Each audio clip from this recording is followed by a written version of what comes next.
Em nome do Pai, do Filho e do Espírito Santo. Amém. Amados irmãos e irmãs em Cristo, acabamos de ouvir o Evangelho de São Mateus, que nos fala de um episódio que chama muito a atenção, o fato de que Cristo está na sua missão e de repente uma mulher cananeia.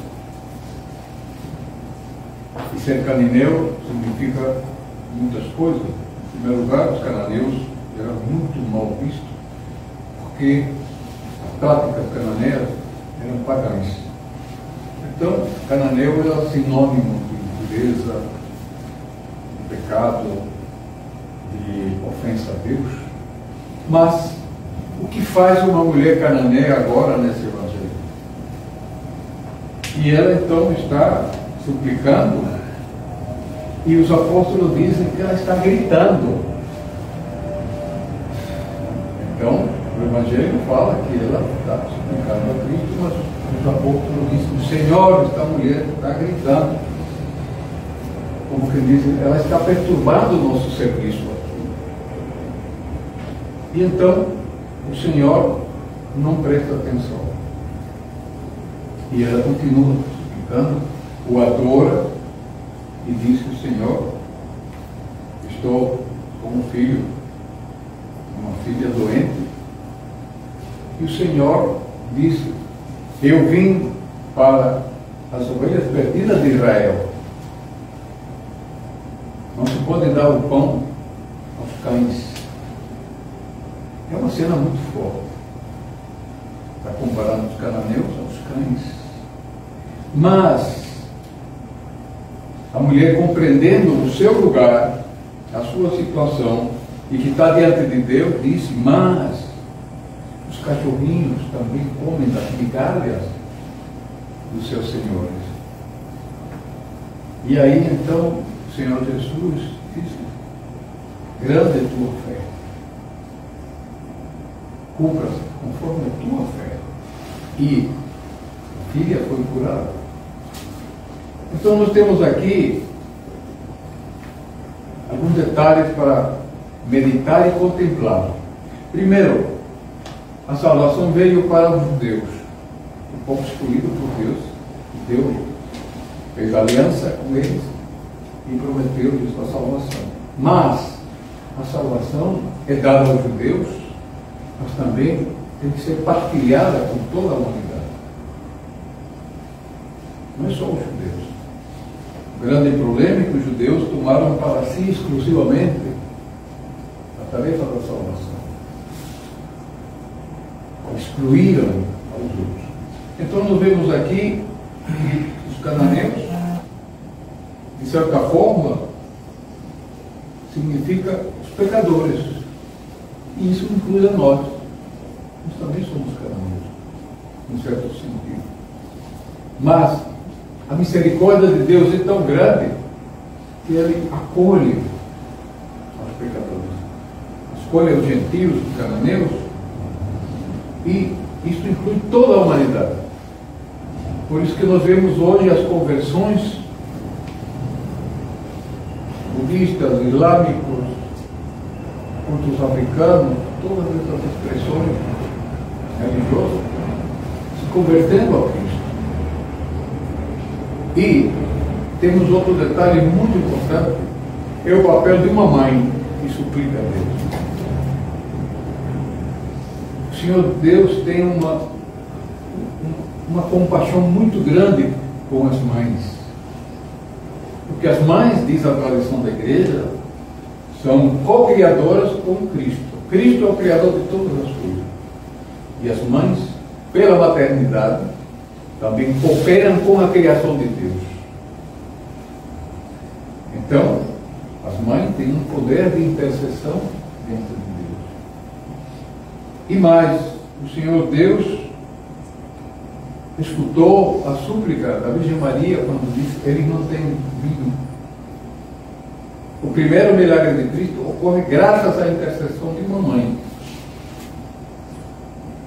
E ele atende essa súplica. Mulher, o que é que nós temos com isso? Ainda não é chegada a minha hora. Mas ela diz: façam como ele dizer. Ele que decide, não sou eu não, ela fez. Esse é o papel, tanto da igreja, pedir a Deus, quanto das mães, principalmente a Virgem Maria, que é a primeira cristã, a primeira a ser salva. Portanto, ela conhece o Filho. Então, nós temos aqui esta cena que nós temos que contemplar, meditar sobre o papel da oração, da intercessão. Inclusive, nós somos convidados. São Paulo diz: orai uns pelos outros. Isto inclui também a intercessão dos santos, que muitos não entendem. A intercessão dos santos não substitui a intercessão a Deus, mas eles fazem parte da família de Deus. São Paulo diz numa das cartas de Efésios: nós somos a família de Deus. O reino de Deus é uma família. Então nós temos os santos e nós cananeus nessa família. Portanto, todos participamos. E é bom lembrar que os judeus foram os primeiros a se converter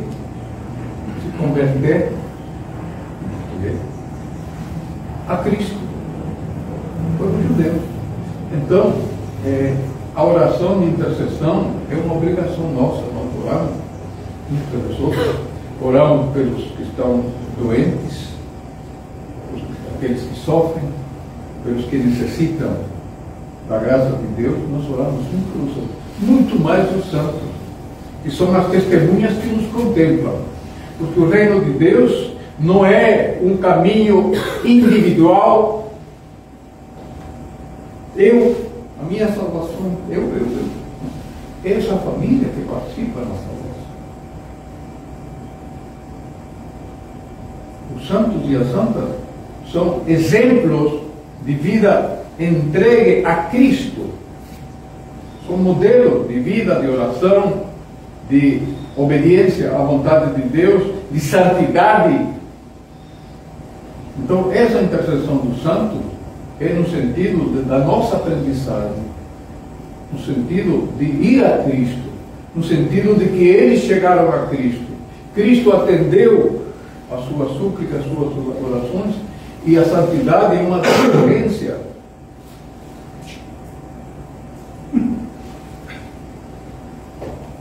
dessa intercessão que todos nós fazemos.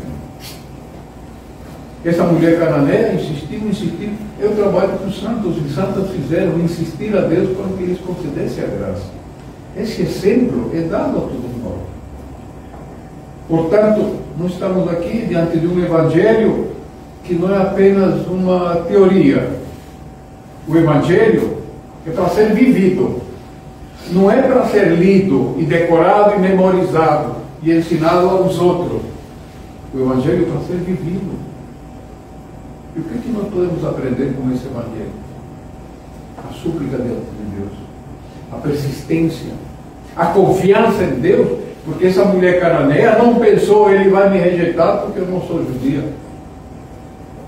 Mesmo sendo cananeia, ela foi até Deus e confiou nele. O reconheceu, o adorou como Deus. E Deus, que conhece nossos corações, aceitou a súplica dela. Porque Deus não recusa a ninguém. Ninguém. Porque Cristo veio para salvar os pecadores e salvar aqueles que estavam afastados. E veio para salvar todos. Nem todos aceitam a salvação. Mas o Senhor Deus aceita aqueles que com humildade, é um outro detalhe também que talvez vale a pena a gente meditar, é a humildade desta mulher. Os apóstolos estavam chateados porque a mulher estava incomodando eles. Mas a Deus não incomoda. O que incomoda a Deus é nossa indiferença. O que incomoda a Deus é o nosso afastamento dele. O que incomoda a Deus é não, se podemos falar em incomodar a Deus, é não adorá-lo como Deus. Incomoda a Deus que ele não é o centro da nossa vida.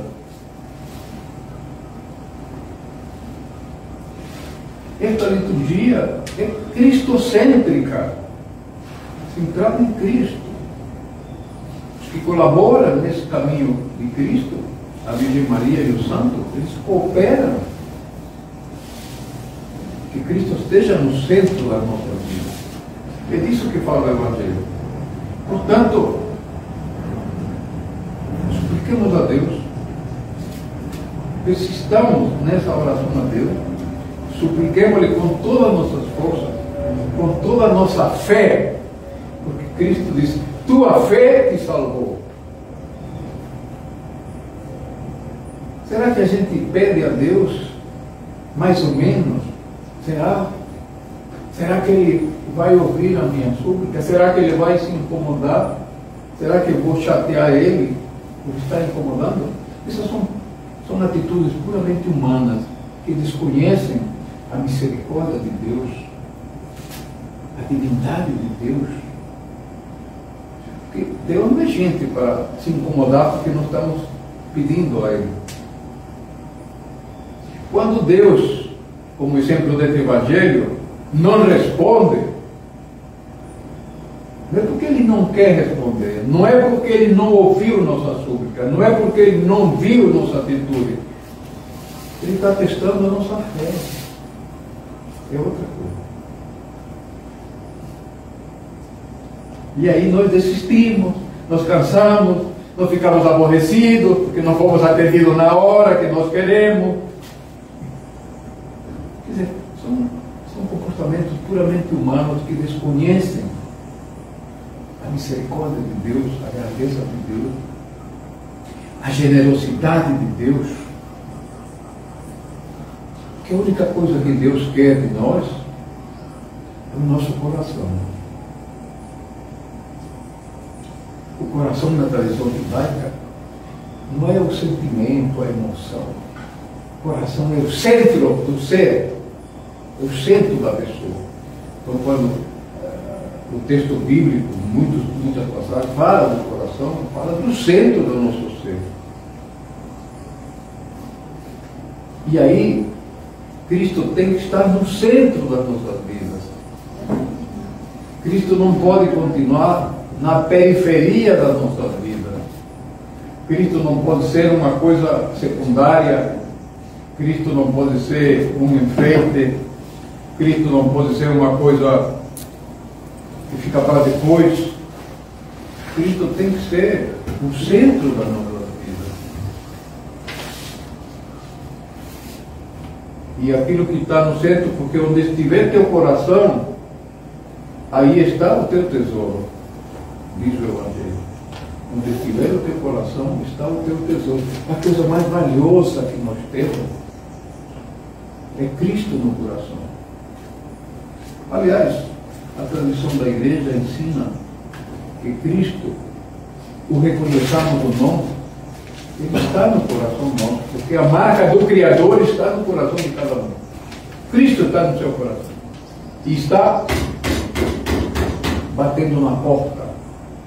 Não é a porta da rua, não, é a porta do coração que Cristo está batendo, pedindo para que nós abramos a porta para Ele entrar na nossa vida, para Ele ser o centro da nossa vida, para Ele ser não uma coisa secundária, um enfeite, um folclore, mas que Ele ser de fato a vida vivida que nos foi dada por Cristo.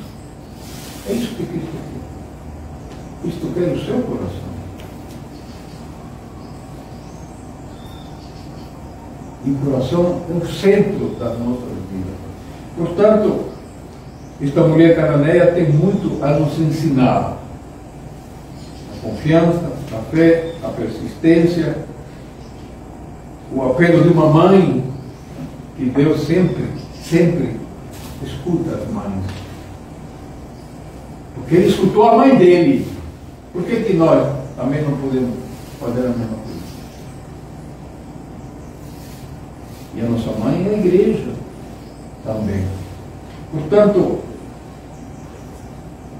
agradecemos a Deus por este Evangelho, por esta liturgia, e que possamos todos caminhar para o reino do Pai, do Filho e do Espírito Santo. Amém. Amém.